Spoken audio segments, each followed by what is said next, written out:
vamos a estar predicando, vamos a seguir lo que toca en Filipenses, ¿ok? Y cuando estábamos debatiendo qué íbamos a predicar en este domingo, si era el pasaje que tocaba u otro pasaje, pues el pasaje que toca hoy, el que cayó para predicar en esta semana. No creo que no hay ningún otro mejor que pueda ministrar a nuestra iglesia, hablar a una iglesia que está cumpliendo aniversario, que está en el ministerio, la obra del evangelio, y que pues Dios mediante y a través de su provisión y su gracia queremos seguir llevándola adelante en este tiempo. Así que tengan abierto ahí Filipenses capítulo 2 y estaremos hoy predicando los últimos versículos desde el 19 hasta el 30. Recientemente, el 25 de noviembre de este año, una noticia recorrió el mundo entero y fue conmovido. Y esta noticia fue la muerte de Diego Armando Maradona, el estelar futbolista argentino. Moría con tan solo 60 años de edad. La noticia estuvo en todos los periódicos, noticieros, páginas web que ustedes se puedan imaginar. Sin importar la cuarentena por la pandemia, esto fue lo que sucedió inmediatamente después de su muerte. Y es como una pequeña cronología. Primero él muere a las 11 de la mañana y la noticia inmediatamente le da la vuelta al mundo. En segundos, el mundo entero sabía que Maradona había muerto. Segundo, diversos medios de comunicación cortaron cualquier transmisión habitual que estaban llevando a cabo para llevar a cabo esta cobertura de la muerte de Maradona. La Liga de Campeones de Europa dedica 1 minuto de silencio en cada partido que se disputaba ese mismo día en honor a Maradona. Maradona se convierte inmediatamente en tendencia en redes sociales y celebridades de todo tipo rinden honor a Maradona. El alcalde de Nápoles, equipo italiano donde militó por mucho tiempo, indicó que el estadio de San Paolo pasará a llamarse a partir de ese día Estadio Diego Armando Maradona. En México también 1 minuto de silencio se hizo en todos los partidos que se estaban disputando en ese día. En Argentina, el pueblo se volcó a las calles a pesar de las restricciones por la pandemia y se declaran 3 días en duelo al que se le llama, y cuando quieren llamarlo ahora de esa manera, el número 10, ellos lo usan y ponen el nombre de Dios, ponen un 10 en el medio con un 1, no sé si lo han visto, y entonces así lo proclaman. Y sí, Diego Armando Maradona fue un futbolista extremadamente dotado en el dominio del balón, con un único talento a la hora de manejar este deporte y también con cierto liderazgo en el campo de juego. No obstante, su vida fuera del terreno fue tremendamente cuestionable, sobre todo por el consumo y abuso de drogas, la que finalmente le quitó la vida a los 60 años de edad, lo cual manchó su carrera, incluso a ser retirado del campo de juego en el Mundial del 1994 en Estados Unidos por haber consumido drogas. La muerte de Maradona y los honores rendidos a su nombre, al punto de ser un ídolo para muchos que lo comparan con Dios y han hecho incluso una iglesia que se llama la Iglesia Maradoniana, fundada el 30 de octubre del 98, que tiene alrededor de 150,000 seguidores. Esto muestra lo que el mundo en el cual nosotros vivimos estima y valora. Nosotros como parte de este mundo estamos continuamente sometidos a la presión de estimar y valorar y de hecho actuar lo mismo que este mundo valora, aun cuando sabemos que son valores alejados completamente de Dios. Lo que el mundo estima hoy como bueno no es realmente bueno. Y muchas cosas peores que esto que nosotros hemos visto están pasando y pasarán. Y muchas de las cosas que nosotros hoy estamos quizás de alguna manera pensando, bueno, esto nunca va a llegar a pasar. Créanme que con el tiempo el mundo hará de estos valores el centro de lo que ellos adoran, el centro de lo que ellos van a dedicar su tiempo y su energía. Por eso la pregunta de hoy es, tanto como cristianos individuales y como iglesia, ¿qué es lo que nosotros estimamos? ¿Qué es lo que más estimas en tu vida? ¿Dónde están tus valores? Y eso se demuestra de una manera muy sencilla, sabiendo dónde nosotros pues estamos poniendo todos nuestros recursos, todo nuestro tiempo y toda nuestra energía. Ahí es donde están las cosas que nosotros valoramos. El pasaje de hoy es un pasaje que nos habla acerca de dos personas que tenían algo que estimaban más que sobre todas las cosas. Y eso es lo que yo en esta tarde quiero animarle, iglesia, para que nosotros podamos seguir sus ejemplos. Vamos a leer Filipenses capítulo 2, versículo del 19 al 30, y dice de esta manera: espero en el Señor Jesús enviaros pronto a Timoteo, para que yo también esté de buen ánimo al saber de vuestro estado. Pues a ninguno tengo del mismo ánimo, y que tan sinceramente se interese por vosotros, porque todos buscan lo suyo propio, no lo que es de Cristo Jesús. Pero ya conocéis los méritos de Él, que como hijo a padre ha servido conmigo en el Evangelio. Así que a este espero enviaros, luego de que vea cómo van mis asuntos. Y confío en el Señor, que yo también iré pronto a vosotros.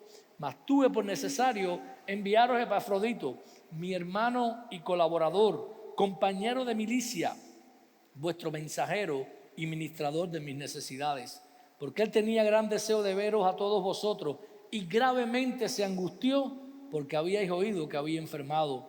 Pues en verdad estuvo enfermo, a punto de morir, pero Dios tuvo misericordia de él, y no solamente de él, sino también de mí, para que yo no tuviese tristeza sobre tristeza.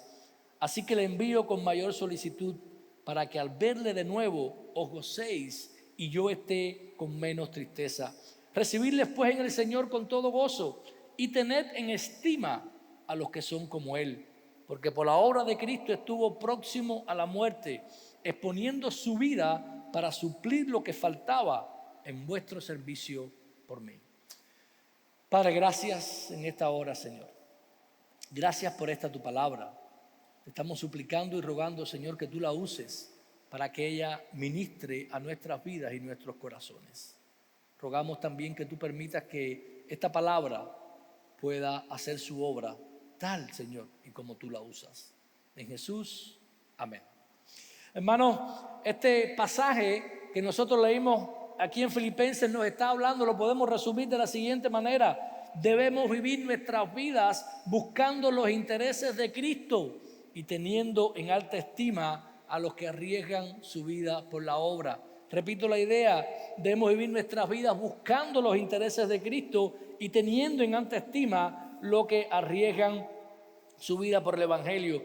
Este pasaje tiene dos divisiones naturales. Tenemos el ejemplo de Timoteo y tenemos el ejemplo de Epafrodito, dos ejemplos de hermanos y personas que estaban sirviendo de alguna manera en la obra del Evangelio. La primera parte del pasaje, los versículos del 19 hasta el 24, vemos el ejemplo de Timoteo, y lo que aprendemos de ahí es que nosotros necesitamos buscar los intereses de Cristo. Y esto ha sido una cosa que una y otra vez Pablo en la carta ha estado exhortando a los filipenses, les ha estado llamando y les ha estado animando. Indiscutiblemente en la iglesia de los Filipos había algunos problemas de vanagloria, ¿verdad? Todo parecía indicar que había algunos hermanos como Evodia y Síntique, mencionados en el capítulo 4, que tenían sus problemas, y esto estaba afectando la vida de la iglesia.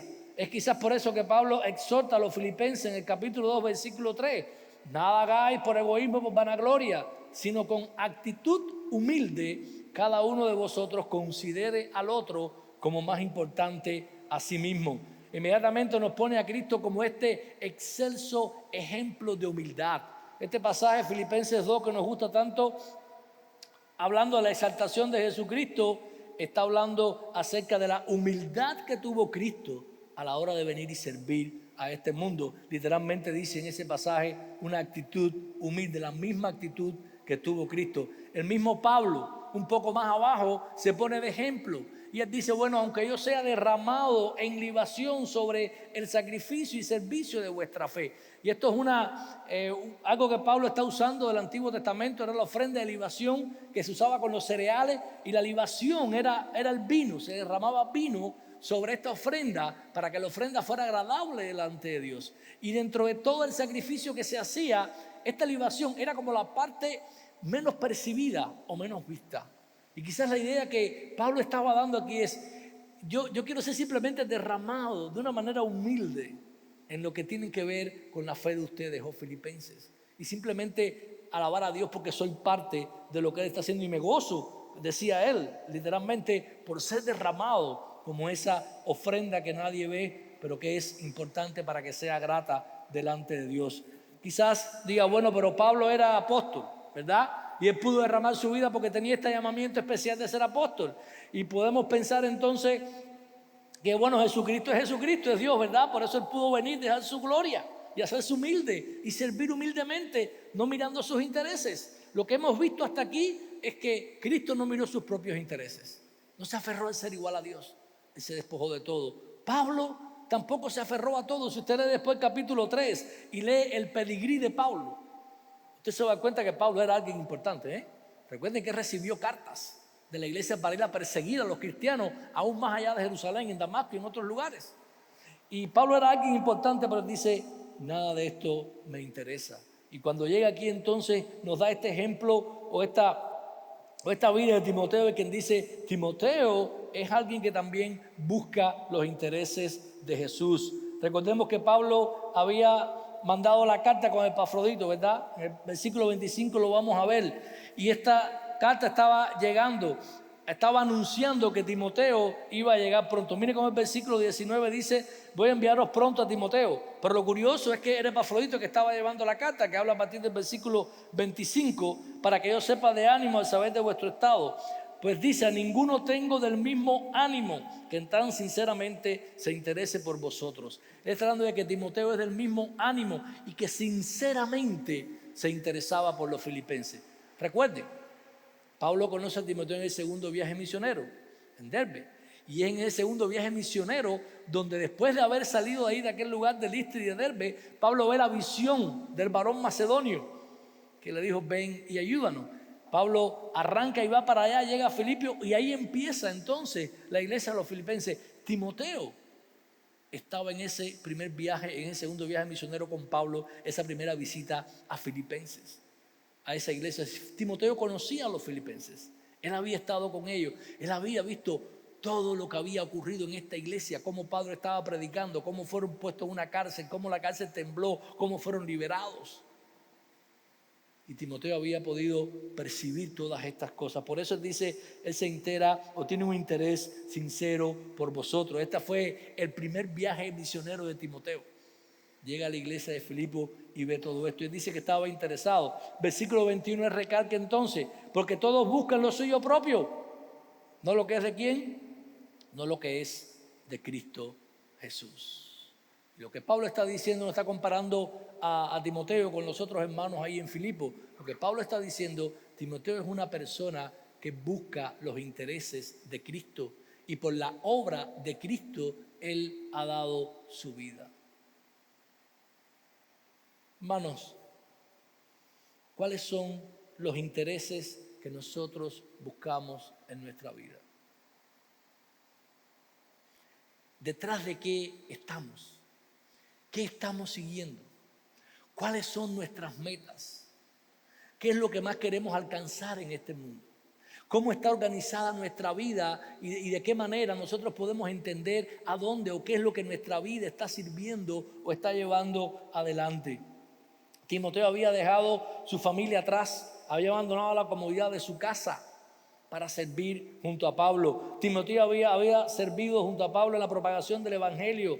Fue testigo del ministerio, como dijimos allí, en Filipos y en muchos otros lugares. Él fue también que él sufrió. Fue enviado por Pablo a varias iglesias a exhortar y animar a los hermanos. 1 Corintios 4, 17, 16, 10. Para el final de la vida de Pablo y su segunda y definitiva presión, Timoteo estaba en Éfeso, pastoreando la iglesia y preparando líderes en aquel lugar. Timoteo había seguido a Pablo en todo el ministerio. En su segunda carta, capítulo 3, versículo 10, dice, tú has seguido mi ejemplo, mis prisiones. Timoteo, tú has sido testigo de todas las cosas. Y él había dejado absolutamente todo por los intereses de Cristo. Hermanos, nosotros necesitamos velar por los intereses de Cristo. Si nosotros nos aseguramos que estamos velando por los intereses de Cristo, nosotros nos vamos a asegurar entonces que nosotros estamos poniendo la vida, ¿verdad?, o los intereses de otras personas delante de los nuestros.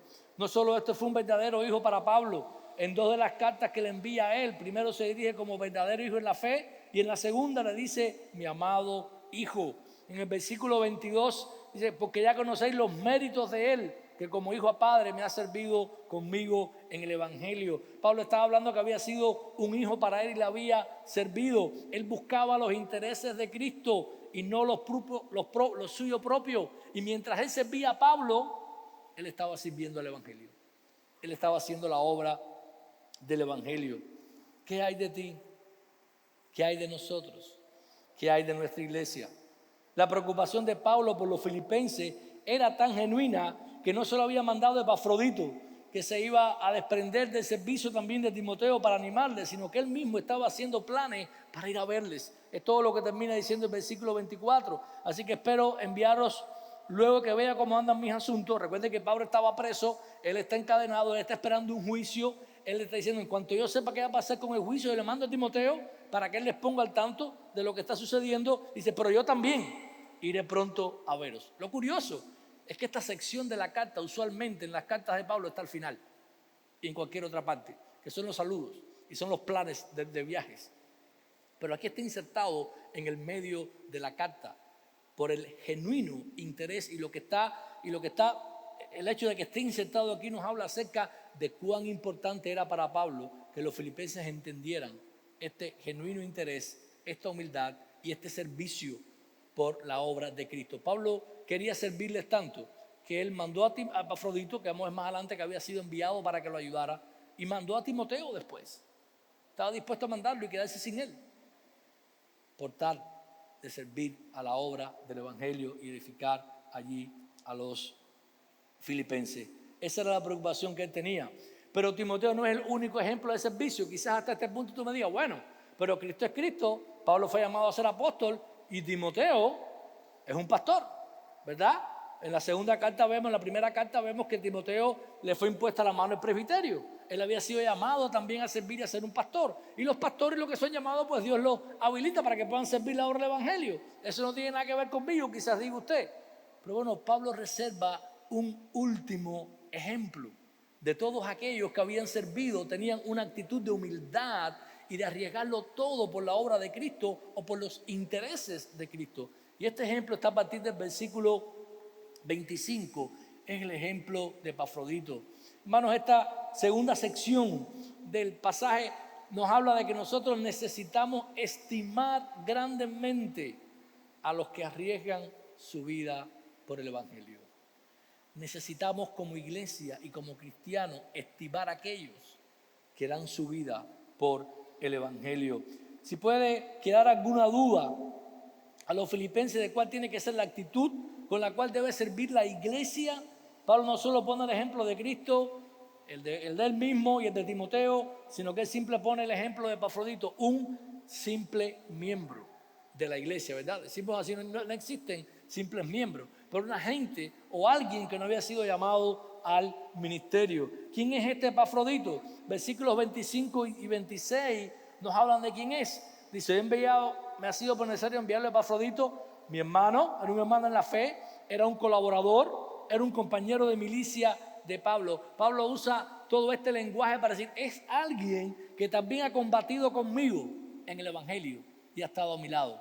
En el capítulo 4 vamos a ver que él también reconoce esto acerca de Epafrodito.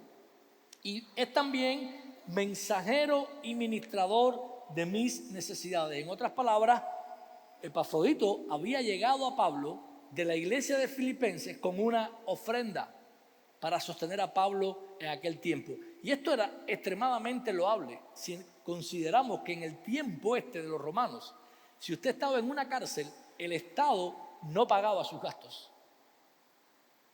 Usted tenía que ser sostenido por familiares o por amigos. Todo, su comida, su ropa y todo. Y la ofrenda que están mandando los filipenses para Pablo en este tiempo era para administrarlo. O sea, mandaron a Epafrodito presuntamente con otros hermanos que le acompañaron para ayudar y servir a Pablo en aquel lugar en la prisión y sostenerlo a él de una manera material. Hermanos, Epafrodito era un miembro de la iglesia de Filipio que había servido junto a Pablo. Él no era un apóstol, no era un pastor, al menos que sepamos nosotros, su gran mérito fue servir a Pablo en el ministerio, mientras estuvo en Filipo y mientras estuvo, que sepamos, aquí en Roma, estando él preso. Es un mensajero y encargado de llevarle a Pablo la ofrenda de los filipenses. Él añoraba, en este caso, y se preocupaba por los filipenses porque se habían enterado que había enfermado. Y fíjense cómo habla a partir del versículo en el 26, tenía deseo de verlo a todos vosotros, gravemente se angustió porque habéis oído que había enfermado. Fíjense por qué estaba angustiado Epafrodito. No es porque había enfermado, no es porque estuvo al borde de la muerte, es porque los filipenses, su iglesia, se había enterado de que él había enfermado. Tienen que entender que no había Facebook en aquel tiempo, ni WhatsApp. ¿Ok? Las noticias tenían que viajar físicamente con una persona.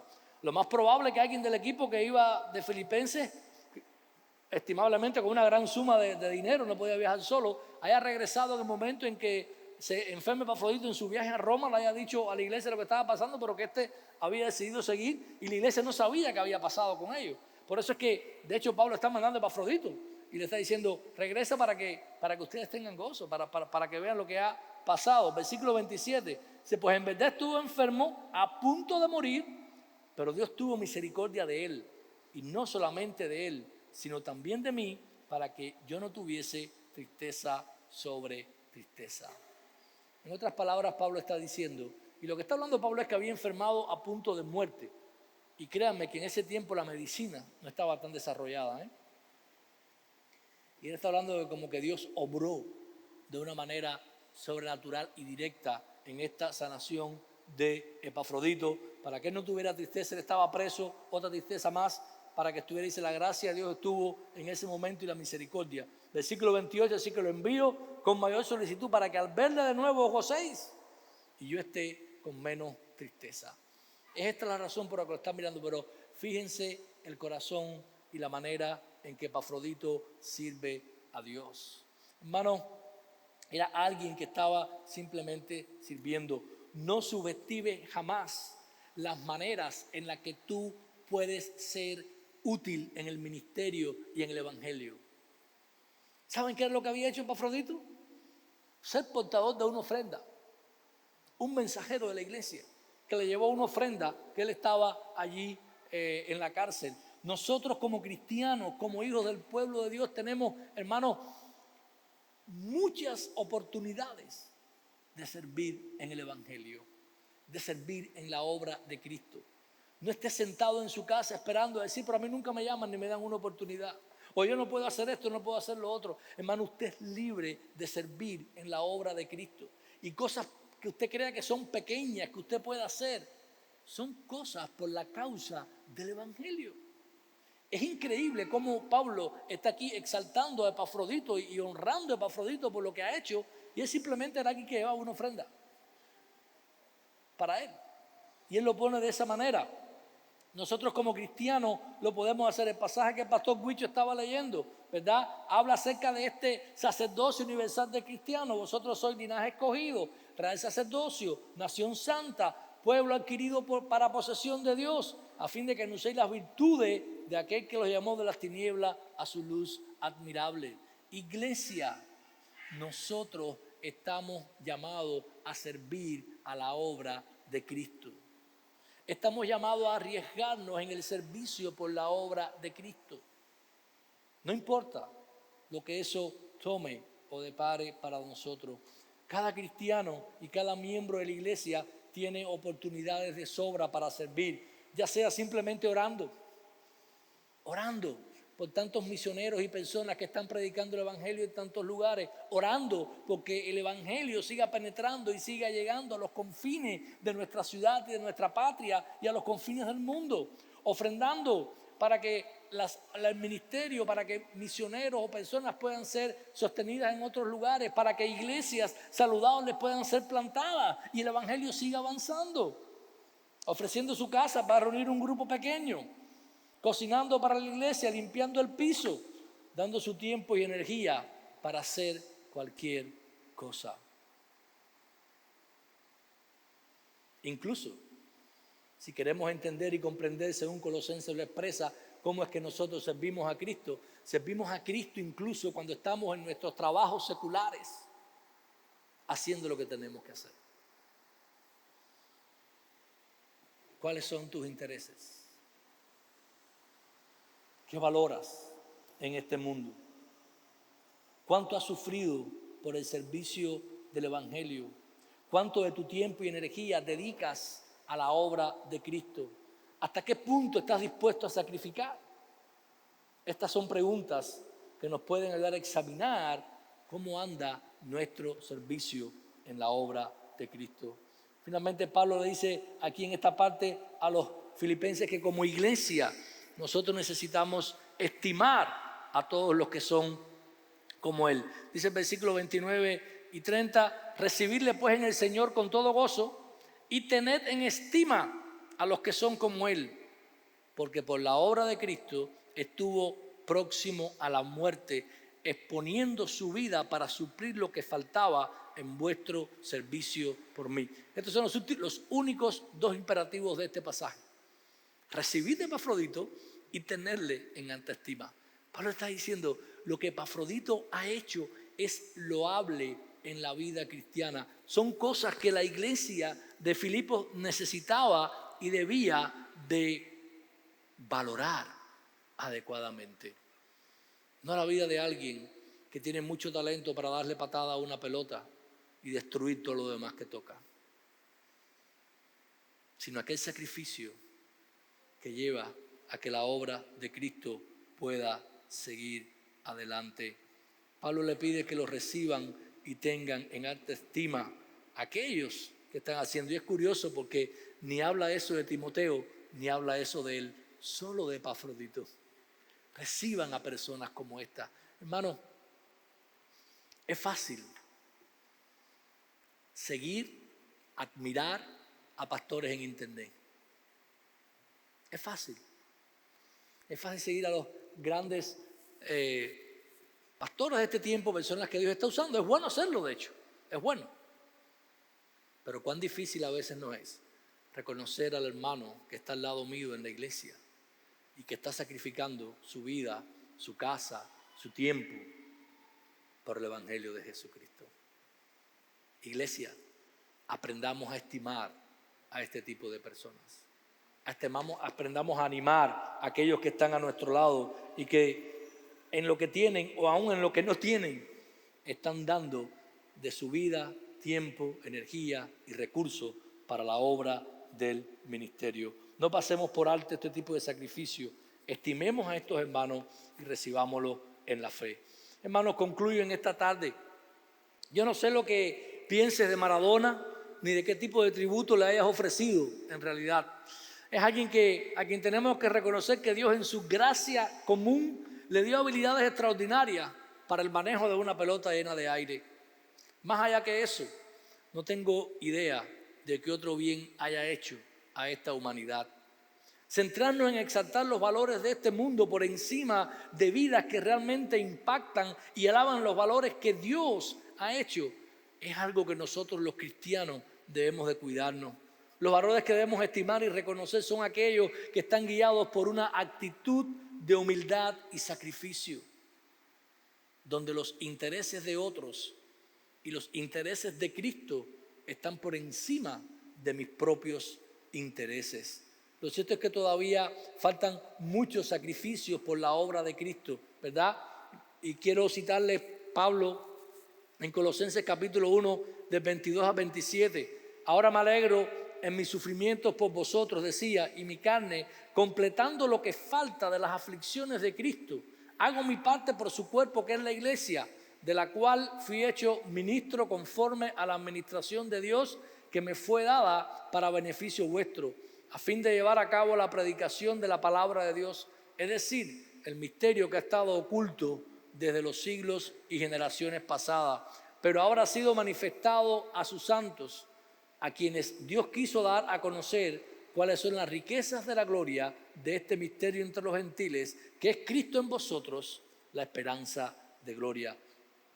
Versículo 24 dice, completando lo que falta de las aflicciones de Cristo, hago parte yo por su cuerpo. En otras palabras, a pesar de que los sufrimientos de Cristo han sido suficientes y completos, y a través de su muerte, de su resurrección, nosotros hemos recibido perdón completo de pecados y nosotros tenemos la esperanza de la vida eterna certera y segura, no importa lo que pase en este mundo. Lo cierto es que en el tiempo del plan de la salvación de Dios en el cual estamos viviendo, la iglesia se le ha concedido el privilegio, ¿saben de qué? De sufrir. Todavía, hermanos. Aquellos que predican que usted puede parar de sufrir, ¿saben que hay una iglesia que se llama así? Para de sufrir. Le está engañando. La Biblia enseña que pararemos de sufrir, sí, el día que lleguemos a nuestra eterna morada con Cristo. Yo creo que lo que hemos vivido en este año, tanto a nivel fuera de la iglesia como en la iglesia, donde hemos perdido el lugar donde nos reuníamos sin causa aparente y donde hemos tenido que estar reajustando tantas cosas, y la pandemia que nos está rodeando, aquellos que aspiren a tener completa paz y tranquilidad en este mundo como cristianos tienen sus esperanzas falsamente puestas. Aún necesitamos sufrir por el Evangelio. Y lo otro que es importante que entendamos es que si tenemos que sufrir y en este mundo vamos a encontrar todas estas cosas, pues entonces nosotros necesitamos sufrir por el Evangelio. Estos sacrificios necesitamos continuar haciéndolo hasta que Cristo regrese por su iglesia. Somos sus mensajeros, somos su cuerpo. Estamos en este mundo precisamente para esto. Somos sus embajadores, somos aquellos que han sido dotados por el Espíritu Santo para proclamar el Evangelio, la palabra que salva. Más nadie lo puede hacer. ¿Y saben qué? Cuando usted firme a eso y cuando usted lo proclame, créame que se va a meter en problemas. Cuando usted siga llamando al pecado, pecado, ya hoy en día llamarle a algunos pecados, pecado, es un problema. Ya hoy en día poner lo que usted cree en Facebook en cuanto a los homosexuales es un problema. Hasta lo acusan y lo llevan a juicio, aquí en nuestro país. Y hay que seguir haciéndolo. Si amamos a esa comunidad, tenemos que decirle, eres un pecador, porque la palabra declara que eres un pecador y estás yendo en contra de los designios de Dios. Y eso le va a traer sufrimiento. Y eso le va a traer persecución, como cristiano y como iglesia. Es que iglesia, necesitamos seguir predicando este glorioso evangelio. A esto necesitamos dar nuestras vidas, es a personas que se sacrifican por el evangelio, a los que tenemos que seguir estimando y sirviendo. Las vicisitudes que hemos pasado como iglesia son parte de esos sufrimientos por el evangelio, y las vicisitudes que vengan en el futuro van a ser parte también de ese sacrificio por la obra del evangelio. Así es que, iglesia, mantén tu mirada firme en los intereses de Cristo y de su obra. Hermanos, no nos desviemos. No nos entretengamos en otras cosas. Pongamos y mantengamos nuestra mirada ahí.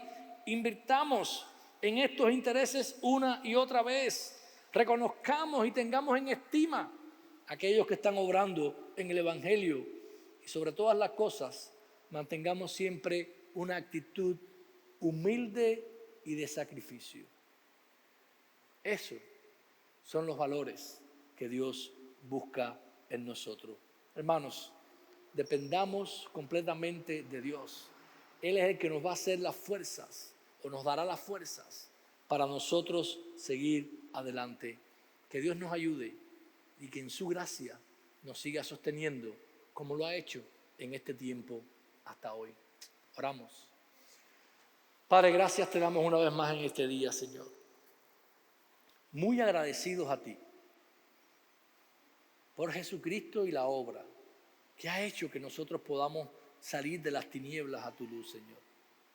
También por el ejemplo de humildad de Cristo, de Pablo, de Timoteo, de Epafrodito y de tantos otros en la Biblia y fuera de ella, en la historia de la iglesia, que han dado sus vidas y sacrificado todo tipo de cosas para que el Evangelio llegara a nosotros de una manera pura, Señor.